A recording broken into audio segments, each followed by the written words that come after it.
L'actualité électorale européenne est intense. Ces dernières semaines, il y a eu le 4 avril dernier la réélection du Hongrois Viktor Orban, au pouvoir depuis 2010, lequel s'est personnellement engagé dans les scrutins français et slovènes qui avaient lieu dimanche 24 avril. Orban soutenant en France la candidate du RN Marine Le Pen et en Slovénie le sortant Janez Janša. Leur défaite à tous les deux contrarie les ambitions européennes du dirigeant hongrois, ardent défenseur d'une union des extrêmes droites. Son allié slovène Janez Janša a été battu dimanche après une participation massive et la victoire d'un nouveau venu en politique, Robert Golob, dans ce pays, la Slovénie, que nous vous emmenons découvrir. Sortons nos cartes.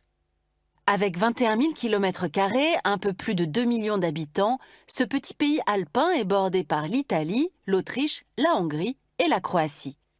Troisième pays le plus boisé d'Europe, après la Finlande et la Suède, connu pour le lac de Bled, le petit bout de côte adriatique, ou encore une des plus petites capitales européennes, joyau architectural Ljubljana, moins de 300 000 habitants. La Slovénie rejoint l'Union européenne et l'OTAN en 2004. Mais tout change en 2020, avec le nouveau Premier ministre Janez Janša, proche du Premier ministre hongrois Viktor Orban, dont il épouse certaines pratiques politiques, limitant l'indépendance de la justice, la liberté des médias, privant notamment de financement l'agence de presse nationale et plaçant des proches à la tête de l'audiovisuel public. Le Slovène et le Hongrois vont finir par se diviser sur le dossier ukrainien. Contrairement à Orban, proche de Poutine, Janša avait rejoint le camp polonais pour défendre une ligne dure contre l'agression russe.